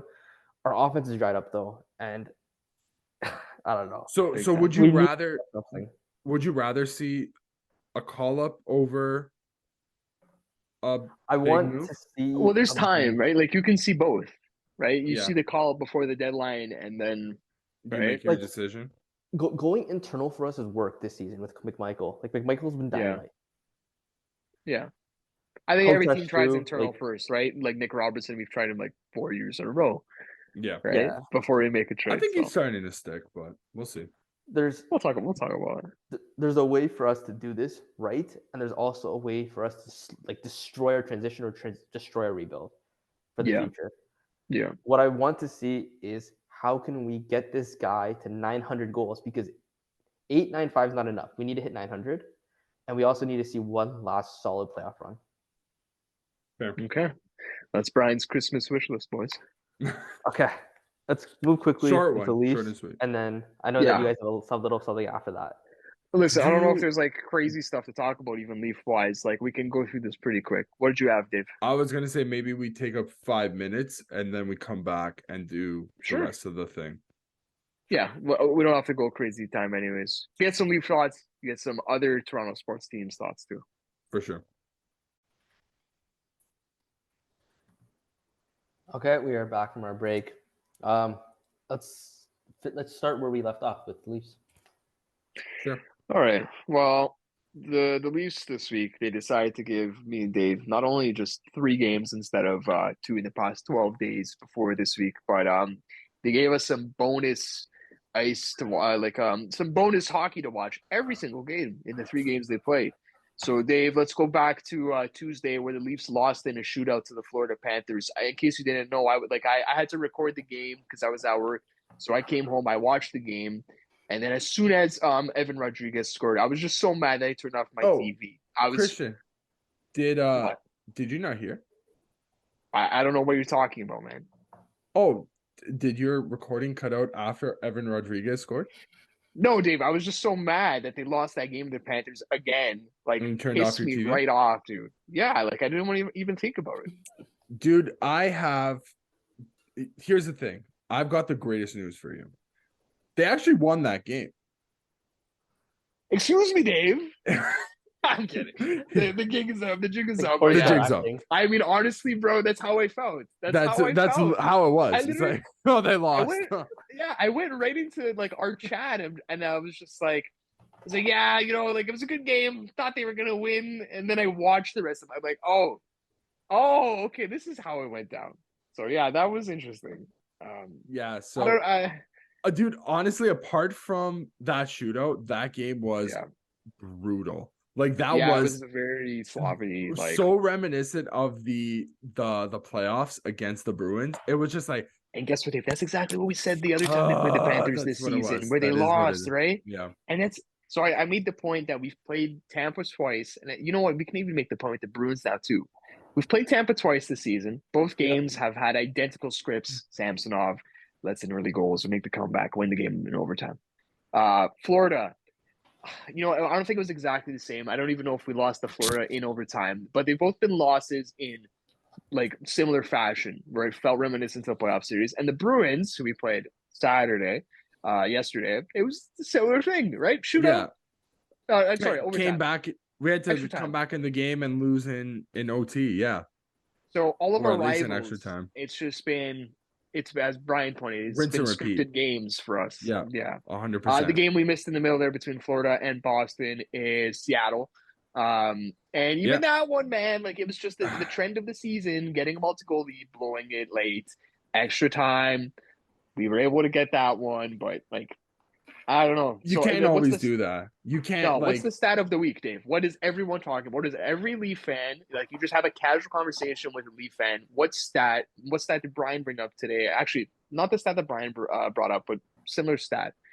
What do they tell you? It's regulation wins, right? The Leafs are they tied still with the Sharks? They have 5 on the season. I'll look at where that lands in the NHL. Well, I think the Sharks only have 5 wins on the season as well. So yeah, let's find out. Good for them to be all in regulation, I guess. But so we are actually we're tied for second last with Seattle and Chicago. So San Jose actually has 6 wins now, guys. We're in trouble when you're below San Jose on any type of board this season. That's a problem. That is a problem. What's the power play? Just asking for a friend. What's San Jose's power play? San Jose's asking for a friend. Yeah, just asking for a friend. Yeah. You just want to know because you've got some stake in there. Honestly, bro, I think you guys still might be worse, to be honest, man. You're actually, just so you know, you're worse by 10%. You're at 8.3. They're at 18.2. So we're in this together, Brian. Thanks for making me feel like I'm not alone here, right? I mean, Dave, how worried should we really be about 5 regulation wins at this point in the season? How worried should we be? What's the panic level at? I'm at like a 5 to 6. Get them. I'm there too. Listen, get the points on the board are great, 100%. But if it does come down to it, though, regulation wins are tiebreakers at the end of the season. So you do kind of want to start banking them at some point. If it wasn't this past week, make it this week. Just don't make it a talking point for the rest of like December heading into the new year. I hate nothing more than the media just like picking and choosing things. Yes. But I think this one's kind of like warranted. Like they genuinely have not been good in regulation. I think that's not unfair. I think you can to narrow say. it down to just 5-on-5. Like they just haven't been a good 5-on-5 team. Yeah, We they've don't really been pretty carry brutal. the play. Yeah, we haven't had a game where we just kind of shut it down after being up by 2 and just letting the game go to bed. They've also really okay, they've only had one game this year, which 1 out of 21 now is not 22 now is not great, where they have been the dominant team, the best team for a lion's share of the game, and that was probably that game against Vancouver, which they went down first, right? So even then, like you can't have it both ways, right? For whatever reason, that's actually not even been our problem. Like scoring Getting first or scored on, getting yeah. scored on first hasn't mattered to our record, I don't think. Like I think we're 500 in games that we get scored on first, and very similar when we score first. Like it doesn't seem to matter for us. It's more the latter parts of the game, and it's grabbing a lead and keeping it. Yeah. And to me, it just comes down to the defense. Like scoring it's the and then or tying the game or getting the lead and then getting scored on within the next, sometimes it's like the next shift. And I know that happens, but it just feels can't like happen. Yeah, like every 3-4 games over 20 games. Exactly. Yeah. Yeah. So to me, I'm putting a lot of this on the decor, and it's twofold. It's this we're injured as hell. Like Klingberg gone. Okay, he doesn't really play defense, but still, he's gone. Liljegren, Giordano, Timmins just came back. He hasn't really looked that good, to be honest. No. Unfortunately, he looks like he's been out for a month and a half. Yeah. So give him time there, but still, for our purposes, hasn't been good. Which means that Benoit and Lagesson have had to come in, and they've actually been like okay. Like have you had a problem with those guys? I haven't had a problem with them. I haven't had a problem with Lagesson all season, to be honest. Yeah. Like I don't know, Lagesson's just kind of like hit or miss. I don't mind Benoit. Benoit looks like somebody who could probably be a 6D still. I guess I don't 20 mind. minutes a season last year, so like he's got the stamina for it. Yeah, basically his role is don't make a boneheaded play and you're fine. That's it. Like that's his entire purpose. Is just do not turn the puck over egregiously. Even Lagesson, it's kind of the same role. I don't know why Lagesson for me just hits differently. Like, and I mean that like literally. Yeah, like, no, he literally. Yeah, he'll go for heads. I know Benoit's supposed to be that guy, but Lagesson hits, and I like him. I like him in the net front too. Like he'll jab guys, he'll cross check guys. Like he's got some snarl that you wouldn't expect. So I'm definitely impressed by him. But it goes back to the 5 regulation wins. We don't think this is sustainable for Benoit or Lagesson. No matter how much we've liked them or felt they've been fine, that's not going to be a season-long thing. I'm looking at your decor right now. Yeah. You have the top pair, Riley, Brody. Sure. Yep. Like you guys had that for the past like 5-6 years, whatever. Lagesson, McCabe. That's an odd pairing. Very weird pairing. They're both lefties. And then your bottom 2, Benoit and Timmins, is very weird too. If I'm the Bolts with Nikita Kucherov getting 40 points and I might face you guys in the playoffs, I'm salivating if that's what you guys are going in with. So listen, I don't this is cherry picking because that's not the blue line, right? Yeah, it's not. Throw in Giordano and Liljegren where Lagesson and Benoit are, but it's still like it's still thin. I still think then it's like the work is in progress. Like I can't sit here and think that Brad's watching every game and saying, "Oh, wow, I think that this is going to be the team to take us." They haven't won a cup in 60 years, but this is going to be the team to do it. I don't think that he's sitting there saying that. My other thing though, Dave, with the blue line, like isn't just defensively, it goes back to the offense. Brian, are you still looking at our D right now? Like, do you have like points and stats there? Yeah, I do. Can you tell me how many points Morgan Riley has right now? 16. Okay, I'll tell you how many points the rest of the defensemen have. 9. 3. 9 other defenders have played. Could you imagine? Oh my God. 9 other defenders have played a game for the Toronto Maple Leafs this season. They have combined for 18 points total. Morgan Riley almost equates the other 9 defensemen. How many goals does Morgan Riley have on the season? He has 3. How many goals do the other 9 defenders have total? 3. Uno. Mark Giordano. Yep. So that's a problem. That's a huge Big problem. And Huge it's not problem. like this is a one season type of thing. Like this is kind of we've kind of been in the lower. It does feel though, Dave, like it feels exaggerated this year because I think in past seasons we've gotten glimpses of it from Timmins last Liljegren. year. Remember, he had like 13 and 12. Remember that? Liljegren and Sandin. Mm-hmm. We're not I was seeing that gonna anymore, say, right? if you guys had Sandin right now, your defense is Ugh, it looks better. man. He still doesn't solve it, but like it in this exact respect I'm talking about, it feels a little less urgent. It definitely shores up the power play, conundrum where Christian isn't a big fan of Riley on PP1, and I think it's fair. There's definitely some criticism there. He doesn't putting him on there for my thing is Tampa is the model, The standard. right? And so while our power play is really good, Tampa's is the best. So that's Riley is fine on PP1 for most teams, and he was pretty good in the playoffs.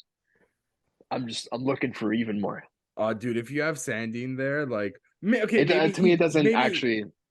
Maybe he doesn't move the needle there. I don't know. Does he not move the needle on? I know he doesn't right now because like you guys don't play him, but was he not moving the needle last year when he moved? Yeah. During the dark, like you know what I mean. Like there are glimpses there. Like that's how we felt about Timmins last year for that stretch though. Like that's how I felt about him. You know what I mean? That stretch for Sandy last. I know there's a lot longer track record with Sandy. I know. But we've seen Sandin on PP1 before, Dave. Like I've seen that before. Yeah, that's true. Not like we haven't seen it. And I think if there was something special there, we would have seen it in his time here. If I'm you guys, I just go 5-4s. That's why I wanted Patrick Kane. That was my whole argument, man. No, I was saying screw defense on the power play. Like even with what you guys have now, though, I mean, you just play your 4. Yeah. Your 4 forwards, and then I don't know, Robertson, he's a shot. I think specifically, if I can be more specific, and actually this is against my Patrick Kane argument, is that we need a one-timer from the point, which none of the guys on our team have. It's something that usually a defenseman we has. Don't have a bomb, right? There's no Victor Hedman. When was the last time we had a bomb shot on? You could maybe say Muzzin. But he never used it. It was not like a signature move or anything. It would come time to time, but it was never anything that you could reasonably count on. I think Muzzin preferred pinching. Like he kind of preferred people like, I think seeing his frame, you would expect a bomb from the point, but then he would just like pinch in and try to take like a short side like snipe. But like think about Riley. Like you look at his point totals, you think, oh, this guy must be just a sniper at the point. No, he sifts them in. Right, he's a seeing eye shot. Have you guys seen Vancouver's power play? Yeah, it's a good power play. It's a really good power play because Quinn Hughes has a clapper. No, but do you see the way it operates? I can see you guys operating in a similar manner because you have Quinn Hughes here on the bottom on the. He's operate a flank wall or the blue line? He sits on the blue line. You have Besser sitting in the Ovechkin spot, and then you have Pedersen sitting at the top, like at the top of the circle. Slot. Like at the top of the circle, like closer to the blue line than to the blue line. So that's just the reverse Ovechkin spot then. But it's closer to the blue line in the sense that like he's almost parked out, and then Quentin Hughes is parked like on the blue line. So the idea is to cover the space there, and then you have I think it's JT Miller behind the net, and then someone playing front post or whatever. But the idea is that you give Pedersen the chance to like have his clap bomb, and then you can. What you guys would do is you would play Marner on the line, like on the blue line where Quentin Hughes is. You have Nylander sitting where Besser is, and then you have Matthews sitting on the like in between the blue line and the hash marks of the like on. But I feel like the idea though is listen. I'm always comparing to Tampa now, and with Tampa, it's 5 weapons. It's not just feed Pedersen. It's not feed Ovechkin. It's not feed Matthews. It's what the hell are we going to do here? They've got Kucherov who can fake it to Stamkos. Brandon Point's in the slot. Victor Hedman's got a bomb. And they got Nick Paul as the Killorn replacement. Dude, that fake has been good. If if we don't see in like the next like 5 years players coming up not doing that fake slap, the fake pass. Oh, It's That's one Kucherov. of I the mean, deadliest it's weapons. Datsuk level deception. Like Yeah, that's 100%. sort of Like, dude, it could be in Datsuk's arsenal. Yeah. it fools like the And cameras. You know what I mean? Dude, literally, yeah. Like, I wouldn't be surprised if he caught a broadcaster. He goes to the net. He's like, "Oh my god, where's the puck?" I swear there was a goal in the playoffs, maybe not last year, the year before. Yeah. And like Kucherov had like literally like the crowd, like the players on the ice, the crowd, and the camera crew shook, right? Like that's a lethal weapon, and that's a weapon that can get spread over to, like, it's not like a player specific weapon. Like, you don't have to have, I mean, I guess you do. Like, there's a way to sell it that he possesses that other nobody. guys don't. Like Marner has a fake pass. Not as good as that, though. It doesn't. He can't sell it as good as Kucherov, right? Like you can kind of know that he's faking it. You know what I mean? But I'm not expecting them to like mirror that specifically. I'm just talking about 5 weapons, 5 threats. We've got 4. I just want that one at the point because I think that really opens up for the other guys. Where I was going with my theory though is that like, or my idea is that then with the way that you operate, like the way that the 5 guys are on the ice, it covers the defensive liability while also allowing you to have a forward in the back playing behind the net or something like that. Like that's what we put Tavares there, we've had Marner there, we've even had Nylander there, Matthews sparingly.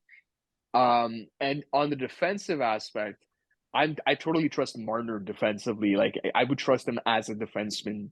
Like I'm fine with him there. So it doesn't even have to do with that in my books. That's why I was fine with Patrick Kane, because I wouldn't play him at the point. I would play Marner. And what Kane would do is Kane is the Kucherov equivalent. He's maybe one of the only guys that could sell it like Kucherov.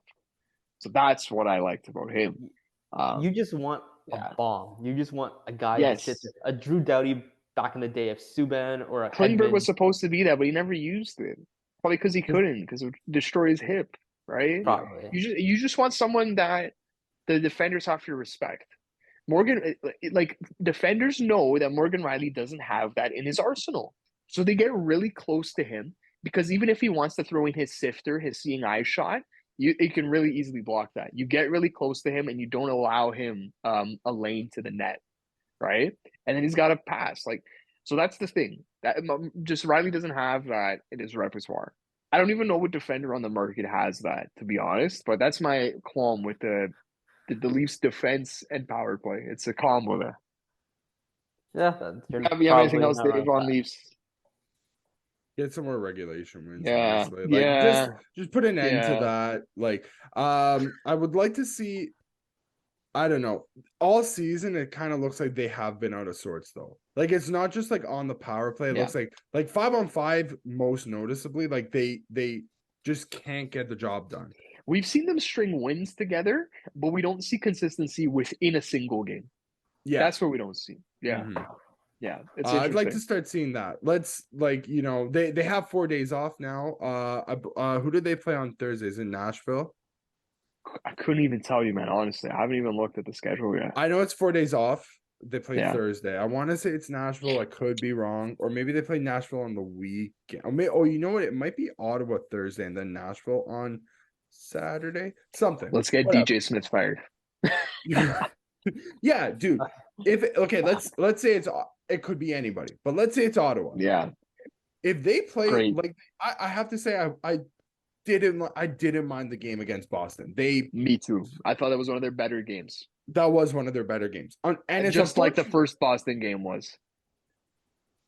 The first Boston game was the opposite though. But I'm saying in terms of, I thought they played I think they played a decent game that one too, and we lost in a shootout. But was that not the game where everybody was like, "Oh, fucking fight back"? Like, yes, no, it was that game. Like the lack of effort. Yeah. Well, okay. I have to say they actually put up a fight last night. Yeah, they matched the energy. I don't think it was as electric of a besides the overtime winner from Brad Marchand. I think like everything before that wasn't as electric as we were kind of accustomed to with a Boston with a Boston We were Toronto, expecting more like fireworks, like that type. physicality, that type of Yeah, stuff. it Yeah. was more. Ryan Reeves is in the lineup. Did you even notice him? He, he No. played 2 shifts after the first period. Sounds about right. Okay, Yeah. so Yeah. yeah, so yeah, I guess I don't know. Okay. Regulation wins. That's on Just get Dave some and regulation. mine's Christmas wish list. Even if it's not regulation wins, like I like to see effort, even in losses. Just give me that. There's been a couple of games recently where they look like they kind of just don't give a shit for 50 minutes. Stretches. Yeah. Yeah. And Yeah. maybe they'll pull out a win. Maybe they'll make it close. Like, just give me a 60-minute performance in 3 of the next 4, or until the next PuckPod. I think we'll get like 2 games in. Give me 2 60-minute performances, and then we'll reassess, going forward, basically. We're saying this, and I think they're like 6-1 or 6-2 in their last 8. Well, it would be 6-1-2. 6-1-2 in their last 9, which is crazy to think about. Because you would, if you pulled Leaf fans, their confidence ranking is not that high at all. Like at 20%. Yeah, it's under 50 for sure. Okay, 6-1-2 is like. Yeah. No, it's very good. No, it's legitimately it's very good. Yeah. But it's kind of like the context. Like, if you are like us and you're watching those 9 games, it's just the media, man. No, I think there is. No, I think there is definitely some cause for concern. I don't know if it's definitely overblown just because of like where it's not like we're like David, like you don't feel like that playoffs are in danger, right? So I think sometimes the media does that. Sometimes the media throws that one out. It's like, I'm not there. How? Yeah. I mean, it's also a fair statement to put out just because of the division that we're in, and it's just a stats thing. They're using the current state of that's less regulation wins than San Jose. Well, that's not a playoff team, so therefore Leafs aren't a playoff team. That's how they're equating it. But we got to project a little bit forward, right? Like you got to. There's enough of a sample size in the past years that exactly. And another thing to ease my mind is that I am sure that there are reinforcements coming. Like I said before, this is not the team that we saw last night against Boston is also not going to be the team game 1 of the playoffs. Like, there are going to be pieces on that team game 1 of the playoffs, whoever they play, if it's Boston, if it's Tampa, if it's Florida, if it's somebody else in our division, if it's a team in the Metro, if we we go up or we wild card, doesn't matter. Game 1 of the playoffs start, the team that we saw last night is not going to be that team. Yeah. Okay. That's a fair take. Well, we'll see when that time comes. Hopefully reinforcements do come for your sake. Let's move into the next thing. I'm not an expert in this, just like the Leafs, so I'll let these two take it away. We're going to try it out. MLB Network is on Fubo, so if you want to watch it there. Hey, maybe you're gonna watch the Jays this next season if some of the reports are true. What are the reports, Dave? So in the past, I would say it's been kind of longer. It's been probably I'd say like 4 or 5 days.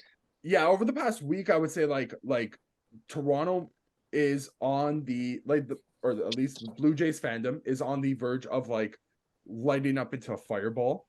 There is the possibility of a very strong possibility, I might add, of Shohei Ohtani, who I would argue in all major North American sports is probably the most dominant athlete, and that's just because he could do. It's like if Austin Matthews was a Hart winner, a Hart winner, Rocket Richard winner, and also the Vezina winner.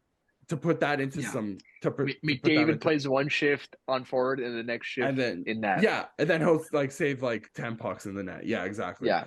Actually, no, it'd be more like, okay, let's say McDavid for whatever reason, just it's like if McDavid was the starter and the like number 1 center. Like every 4 games, McDavid just decides, okay, I'm in net tonight. Yeah, I'm in net. He grows up like a 930. And then he wins the Vezina. Yeah. Because it's not like he's just going in and like putting. And he's like top 10 in like Art Ross. Like Yeah. he plays 50 games as a player and has, I don't know, like 90 points, and plays the other 38 games, 32 games as a goalie and has like a 933.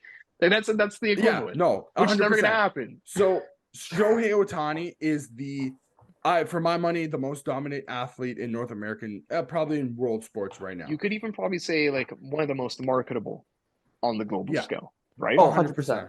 100%. Yeah. Even to even put it into more, like all the stats are coming to me, dude. Just to put it into even more perspective, the last time a player like was this dominant, playing both positions like that in the MLB was like Babe Ruth before the Great Go look up Depression. pictures. Go look up pictures of Babe Ruth. Yeah. No, Yeah, you're not. Your eyes are not deceived. You are not colorblind. No, they didn't have color yet. No color pictures yet. 100%. So the big report is that Shohei Ohtani looks like his time in Anaheim, with the Los Angeles Angels of Anaheim. It looks like their time is up.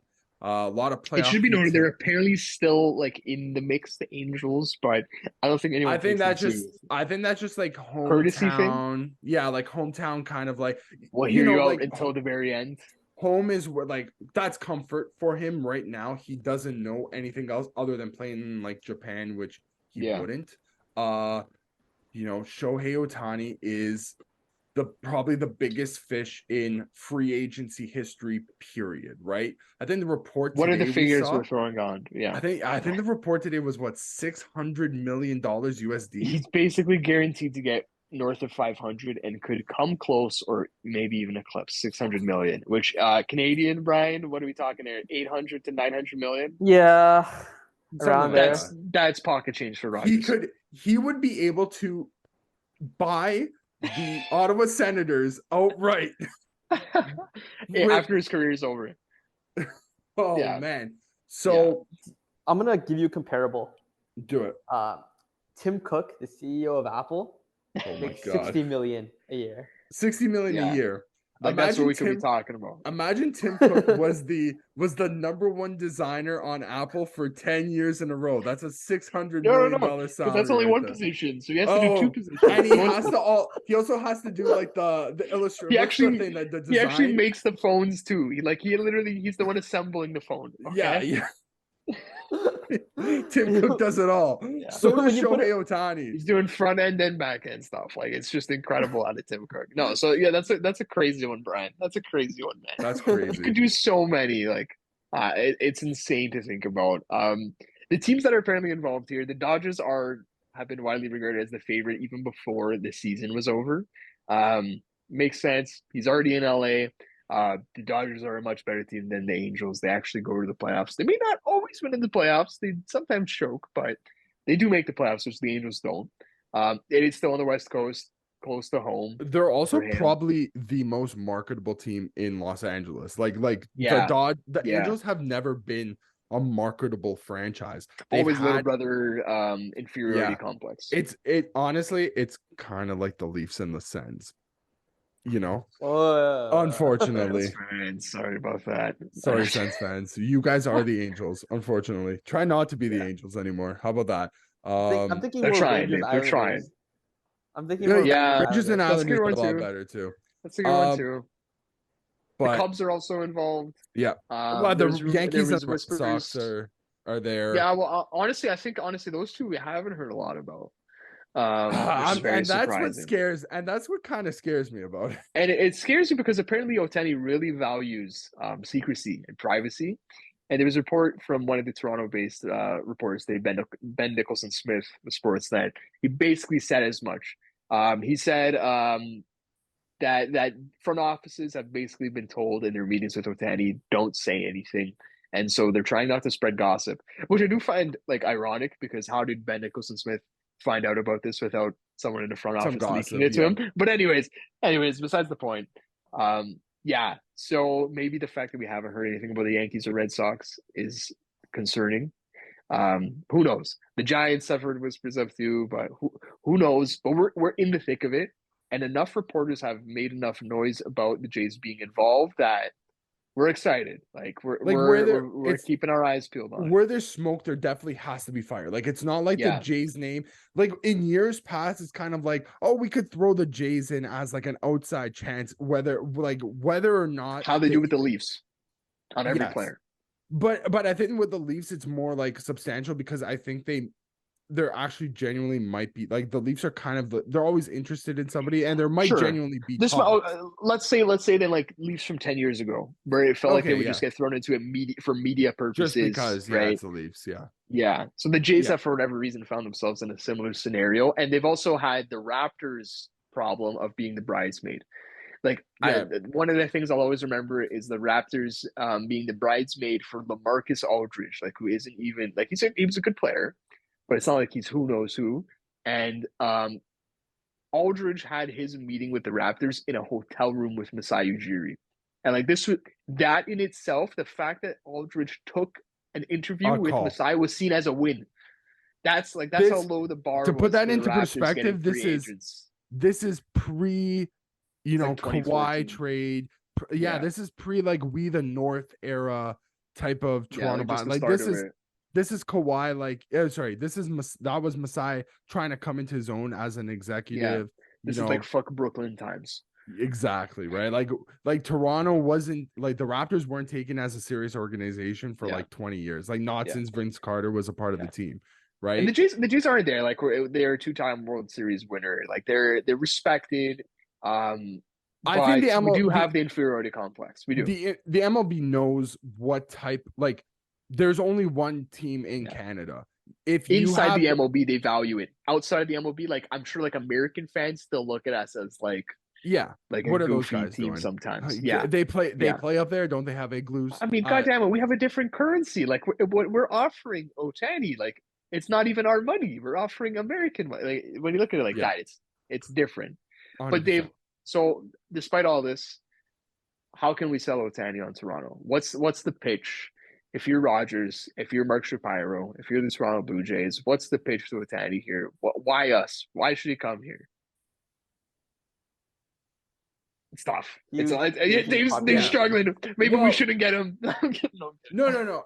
There are definitely selling factors. I would still sell Ohtani on the core of this team. Like, okay, they had a bad season. Let's not beat around the bush. They had a bad season, but if you have a core of Vlad Guerrero Jr. If you want to even talk just about the core seasons, it was only Vladdy who. Well, actually, no, it was Vladdy and Alec Manoah who had bad seasons. Bo Bichette had a career year though. Yeah, he had a very good year. Kevin Gausman's pretty good. I would say like of the core pieces, it's like you sell him on George Springer, like the guys in the top of the lineup, George Springer, Vlad and Bo. That's a good 3 pieces that you want to work with. Like that would be my main selling point. Like here, this is a team that has had its playoff utility. You have been on a team that hasn't even sniffed the playoffs. Like, sure, you can make this case with all the other teams that we just mentioned, especially the Dodgers, who have probably the most playoff utility, even though they won a World Series recently. They're the team. That's the not okay. It's not like an Astros asterisk World Series, but it is a bit of an asterisk. It's a smaller asterisk. Dave, I keep comparing to the Dodgers here, and I'm like, okay, Vlad, Bo, Gausman versus Betts, Freeman. You can throw, I don't know, who just throw as their pitcher? Max Muncy, dude. Like Muncy, that whole, what's his name? Gavin Lux, like just a bunch of guys. 1-9, that team is like stacked. Like, they were legitimately fantastic all year. It's actually a shame that they didn't make it farther than they like that was my pick actually for the World Series last year, this past season. And I was very upset to not see them do anything. But 1-9, dude, the Dodgers have a fantastic team. Like the. So that's Jays my only thing is like it does. Yeah. So I feel like and that's not to say that the Jays roster is bad. Like you can definitely, it's part of the selling point for sure, especially when you include him in it, right? Then it changes the scenario too. But we have to be the team offering the most money to seal the deal here. We have to. It has. I don't know. There's no way. Raise. There's no way we're coming in below any other bid and getting him. So I think No. that's the number one. There's no way money they're is the lowballing. number one incentive here. But like I said, it's Rogers, who is the second biggest ownership group in MLB. Like I think it's only Comcast who would be ahead, right? Like Yeah. that's all you're talking about. So they've got the money. And if you're Rogers, this has to be like an investment, right? Like this is a guy you can market. This is a guy who sells packages. Like this is a guy who people will go to games to watch. Here's my one thing. If Ohtani is like playing for the Jays, I will at least see him twice this summer. Like, and I don't. You care will about buy a baseball. jersey, Brian. You will buy a jersey. You'll Probably. buy a You will top. buy a jersey. Yeah, something. Yeah, you'll buy a piece of merchandise. And it's not just like he brings.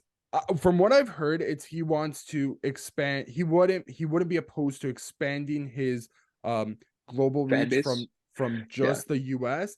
but also bringing in Canada as well. Because I Yeah. alluded it to before, like there's 36 million people who watch the Blue Jays. Like that's Canada's team, just like the Raptors are. You play right? Like, for country, right? we play like the Jays play always the for thing. Canada 100%. Another thing as well, I think this is just a thought I have. If Rogers is really serious about this, I think what's the other thing that Rogers has a big stake in besides the Jays, right? It's the NHL.